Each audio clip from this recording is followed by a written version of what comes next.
경기 침체는 어떻게 오는가? 아, 그러니까 경기는 늘 안 좋았으니까 뭐 계속 가는 게 그냥 그건가?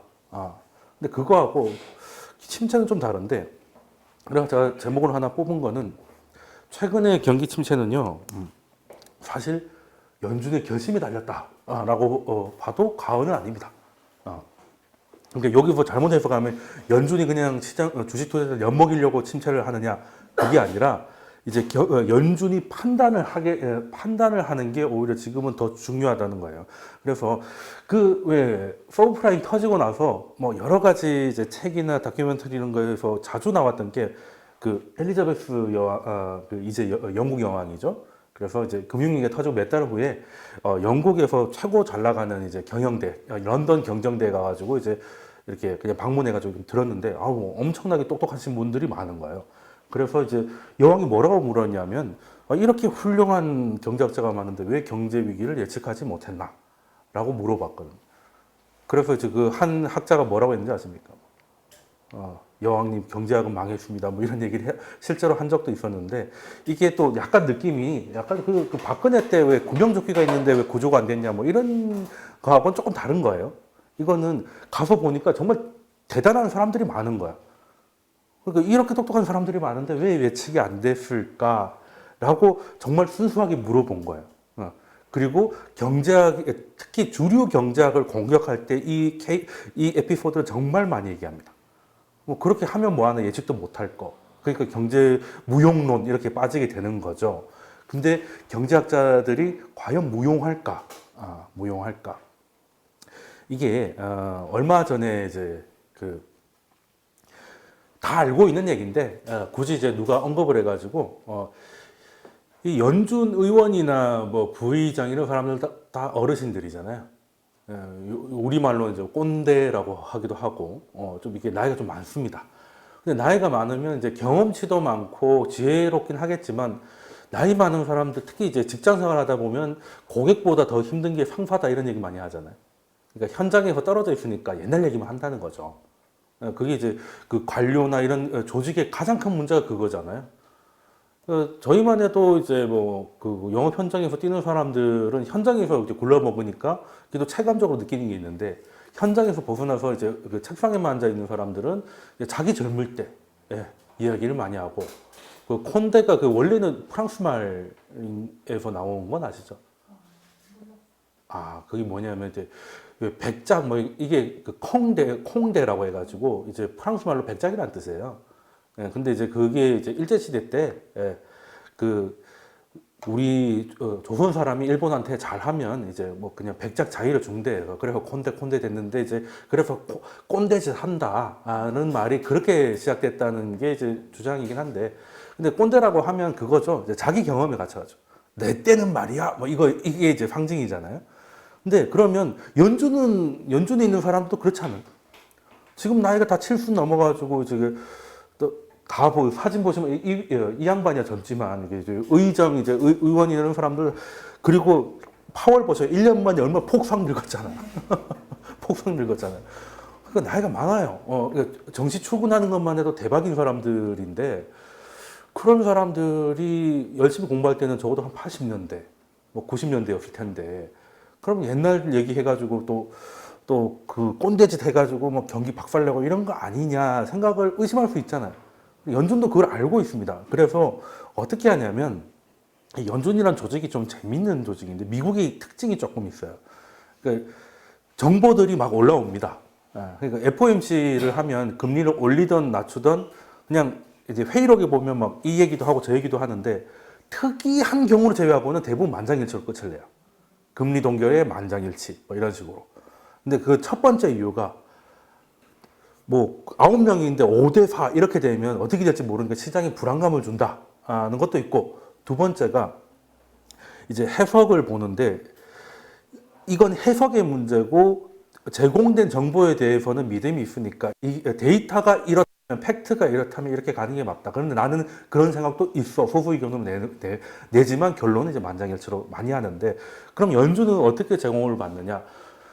거기 연준은 지역 연준이 다 있다는 거 아시죠? 뭐 샌프란시스코, 시카고 뭐 다 있는데 그래서 미국을 총 13개로 나눠놨죠. 거기서 이제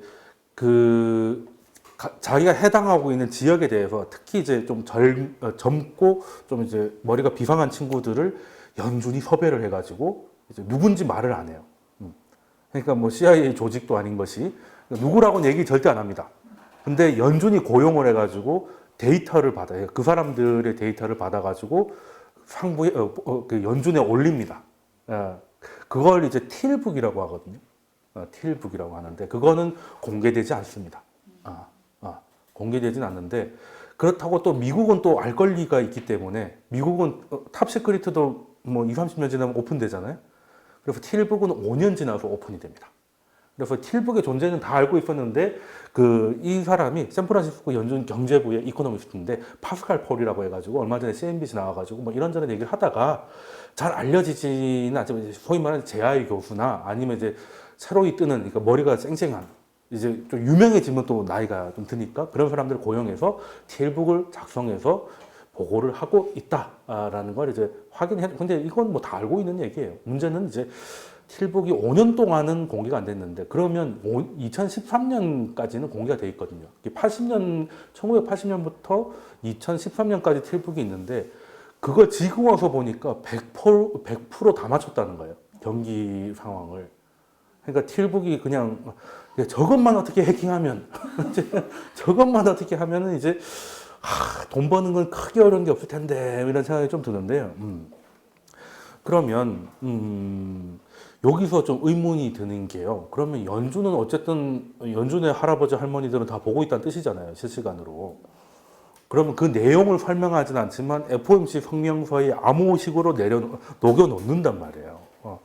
그래서 연준의 말 한마디가 그렇게 중요하다고 제가 수차 말씀을 드리는 게 이거다라는 거고. 그리고 예전에는 그런 것도 있었습니다. 연준 성명서는 진짜 안 바뀌거든요. 단어만 바뀌어요. 그래서 출력해가지고 하늘에 비춰보면 됩니다. 다른 단어만 찾으면 돼요. 이 문장이 사라졌거나 뭐 이런 거 있잖아요. 그래서 지금 한국은행도 있습니다. 지금 한국은행이 금리 더 높일까요? 낮출까요?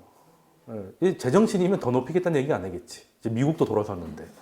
그래서 이제 그 문구 하나가 사라졌습니다. 뭐였냐면 통화 완화 정책이 적절한지 검토하겠다.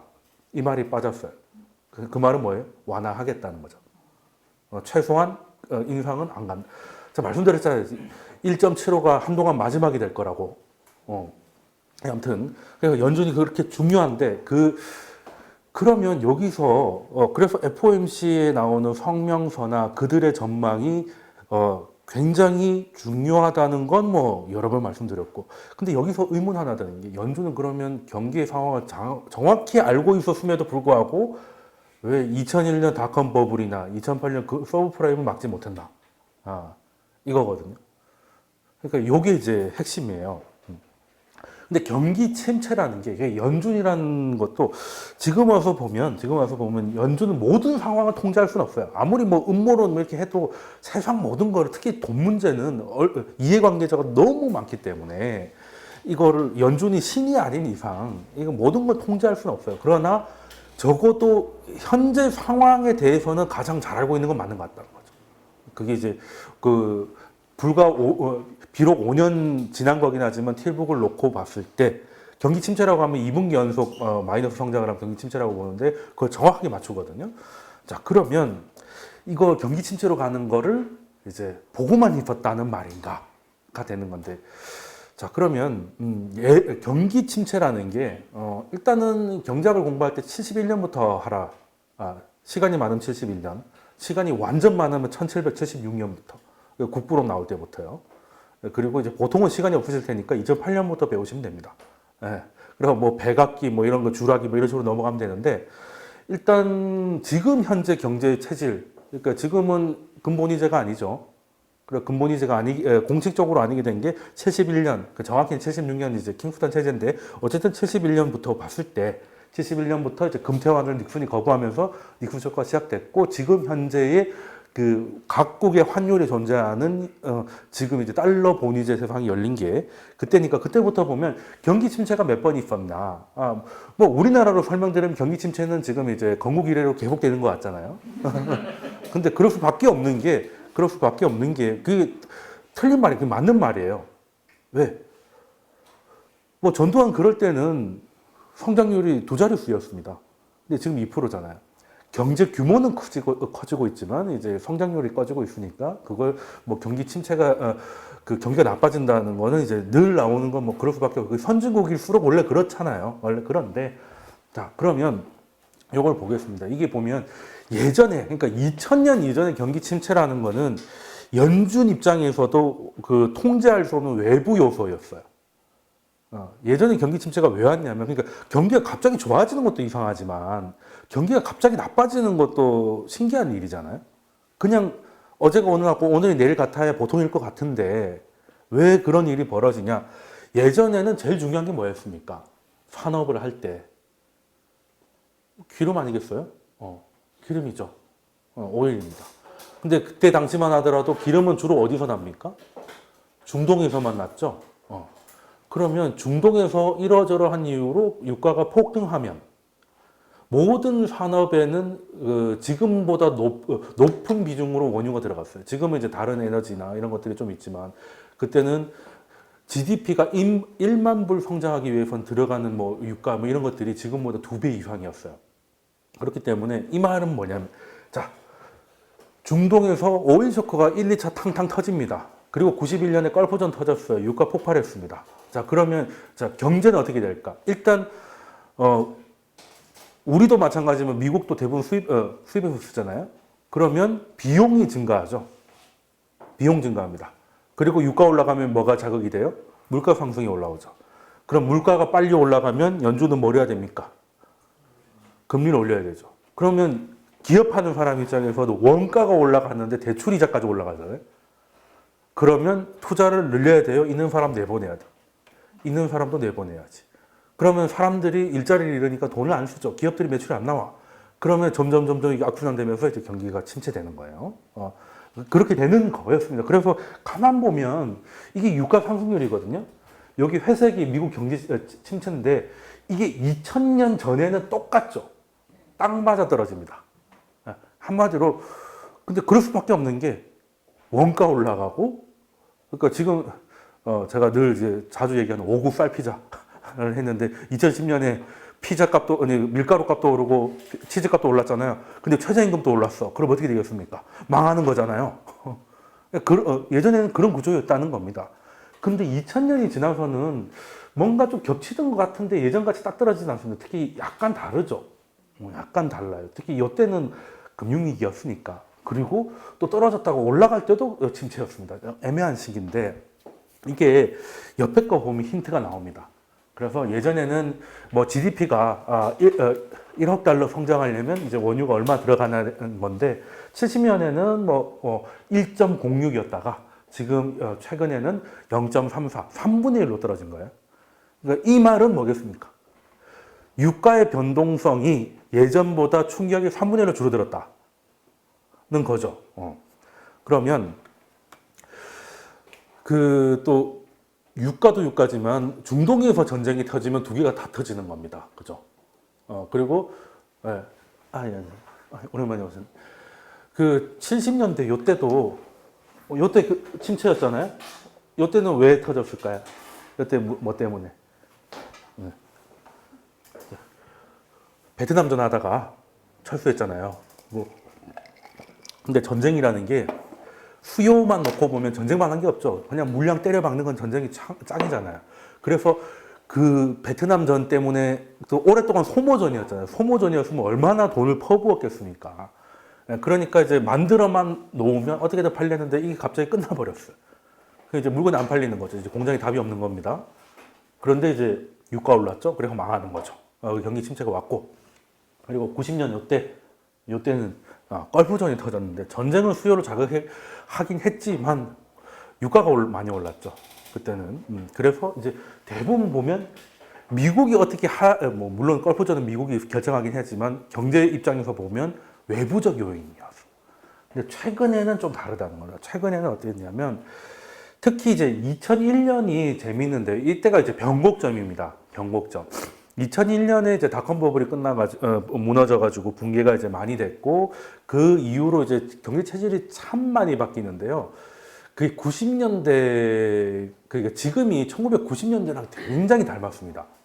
지금이 1990년 굉장히 닮았는데 원래 국채 투자를 하던 주식에 투자를 하던 이제 장기 투자를 했을 때 아무래도 국채에서 기대할 수 있는 수익률이 5%고 주식에서 5%면 국채 해야 됩니까? 주식 해야 됩니까? 당연히 국채 해야지. 주식은 위험하니까 더 받아야 될 거 아닙니까? 리스크 프리미엄이 있어야지. 예. 그래서 한 5% 정도는 더 받아야 주식을 합니다. 기대 수익률이. 특히 이제 연기금 같은 거 계산해 봤을 때 지금 상황에서는 채권보다 주식 투자의 기대 수익률이 5% 이상 더 오버가 된다라고 하면 그때 이제 주식에 들어가는 거예요. 들어가는 건데 그래서 요게 정상입니다, 사실은. 마이너스가 정상이에요. 근데 재밌는 게 80년은 그 어느 후부터는 90년 동안은 주식이 엄청나게 고평가가 됩니다. 이게 왜 이런 일이 있었냐? 왜 이런 일이 있었냐? 자, 제가 얼마 전까지 강의에서 정말 자주 얘기했던 그 장단기 금리차 역전 뭐 이런 거 있지 않습니까? 그때 94년, 98년 케이스 말씀드렸어요. 역전되려고 하니까 금리 인상을 멈추고 다시 빼버렸잖아요. 그래서 역전을 피해줍니다. 그래서 경기가 확장, 이렇게 될 걸 이렇게 만든 거죠. 그러니까 경기 확장을 연장시킨 케이스. 지금 약간 그런 느낌이라는 거죠. 그래서 근데 그때만 해도 뭐 아마존 이런 것들이 성장을 하다가 이제 장단기 금리차 역전 뭐 이런 얘기가 나오면서 좀 많이 죽어요. 그러다가 연준이 태세 전환을 하고 이제 그 수익률 곡선에 마사지를 해주니까 그걸 보고 앞으로도 연준이 그렇게 해줄 거야. 두 번이나 해줬잖아요. 95년, 98년에. 그러면 차라리 역전되길 기대하는 사람은 연준이 또 뭘 해줄지 몰라 이런 거죠. 네. 그래서 이제 정책의 버블이 생긴 거예요. 그래서 마구잡이로 던집니다.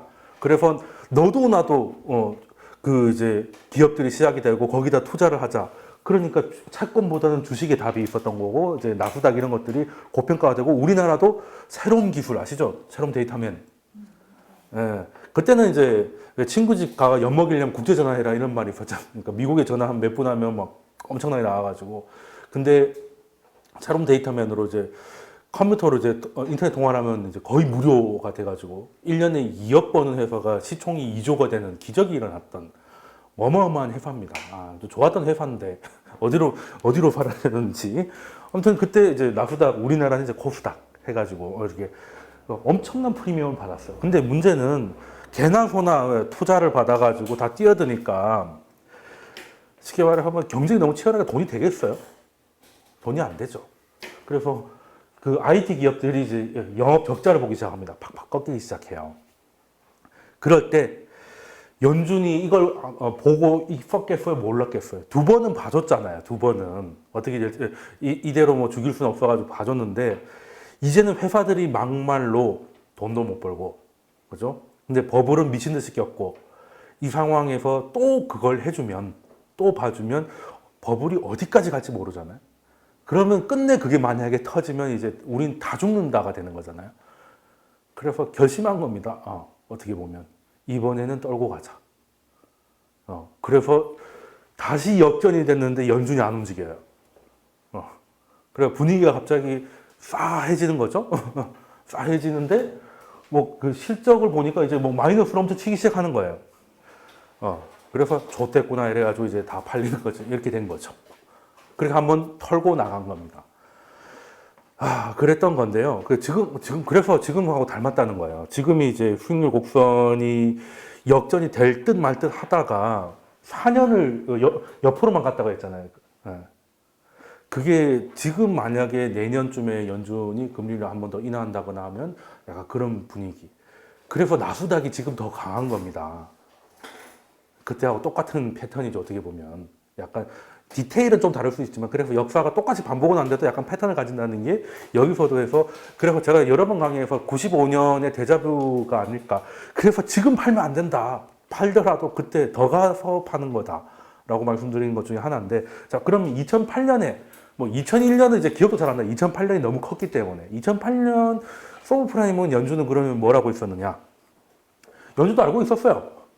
그래서 금리를 6개월 전에 75bp, 75bp는 3칸이죠. 그걸 낮췄는데 시장이 쌩깝니다. 연준이 우리를 더 도와주는 줄 알아요.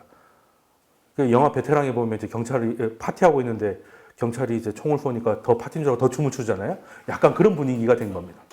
불났을 때 물을 번졌는데 그게 알고 보니까 기름이 된 거지. 예. 그래서 연준도 머쓱해가지고 다시 올려요.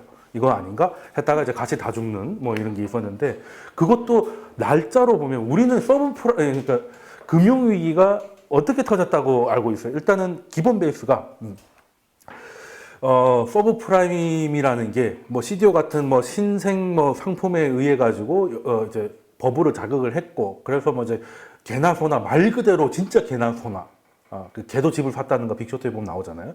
그래 집을 사가지고 이제 많이 됐는데 그게 서브프라임이 부실화된 게 CDO를 타고 섞어 들어갔기 때문에 이제 결국에는 그 4대 은행이었던 리먼브러더스가 무너지면서 시스템 위기로 넘어간 게 금융 위기다라고 알고 있어요. 이게 맞는 표현이죠. 근데 증시의 움직임은 조금 더 확대를 이렇게 좀 펼쳐볼 필요가 있습니다. 자, 그러면 리먼 브러더스 이 유명한 사진입니다. 9월 15일 이후로 안 바뀌거든요. 9월 15일 날 망했거든요. 9월 15일 날 리먼 브러더스가 챕터 11 우리로 치면 이제 파산 보호 신청을 하면서 보호를 해달라고 했는데 보호가 안 됐죠. 그러면 우리 기억으로는 자 9월 15일 부도입니다. 그럼 9월 14일 S&P 종가가 1251이었어요. 근데 장중에 리먼 브러더스 부도가 우리로 치면 신한은행 부도 이 정도라고 보시면 돼요. 뭐 농협이나 이 정도면 이제 어떻게 될까? 그날 종가가 얼마나 됐을까요?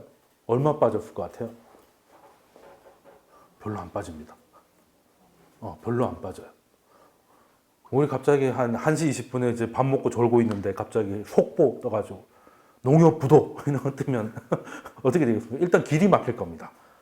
농협에 돈 찾으러 가야 되니까.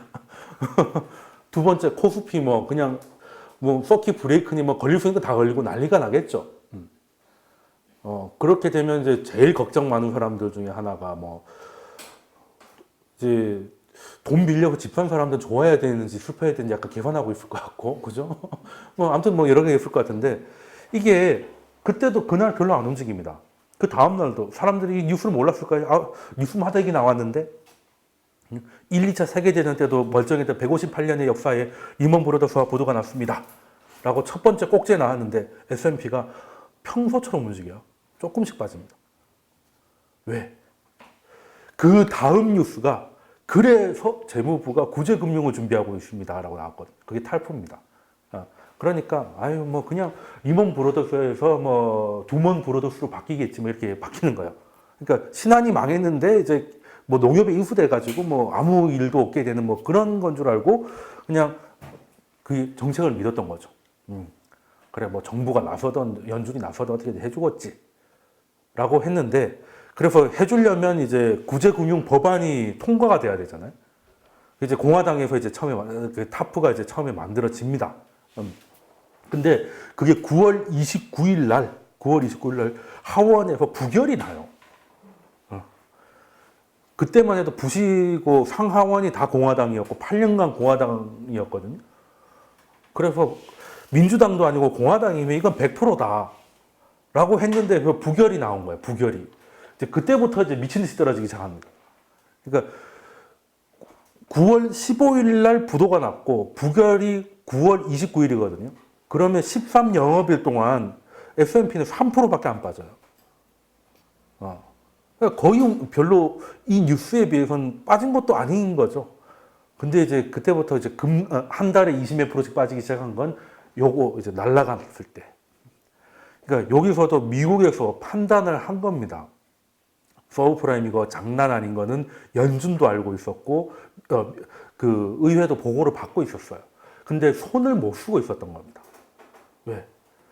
불이 너무 켜지니까 이제는 그러니까 주유소에 불 붙었는데 물 뿌리면 더 커지잖아요. 그러니까 이제 상황은 알고 있었는데 통제가 안 됐던 거예요. 연준에서도 한번 액션을 취했지만 이러저러한 이유로 다 시장이 쐭까버려가지고 더 버블이 더 낀 상황이고 그 연준도 대책 없고 재무부도 대책이 없는데 그래서 모였겠죠. 이거 어떻게 할 거냐.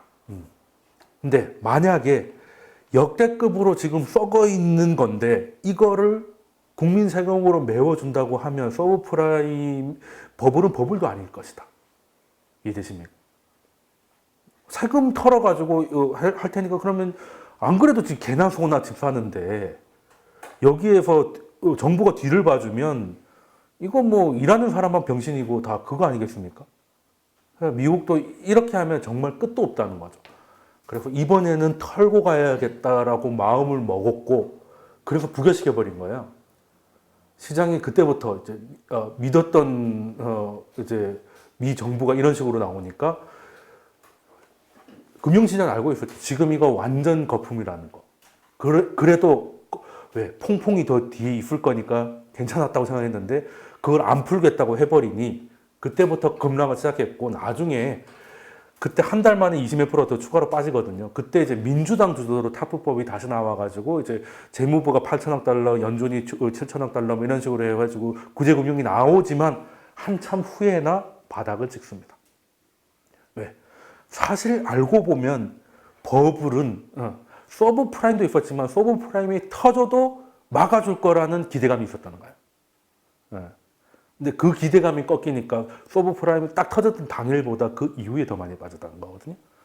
그러면 지금 그 사실 2001년 닷컴 버블이나 08년 금융위기나 결국에는 미국의 연준이 됐던 미 정부가 됐던 이제는 더 이상의 버블은 용인할 수 없다는 결단에 의해서 경기 침체가 왔다는 거거든요.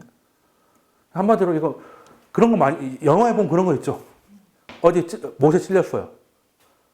파상풍. 그러면은 다리를 잘라내야죠. 근데 굉장히 고통스러운 결정이지만 안 자르면 자기가 죽으니까. 네, 그렇게 하죠.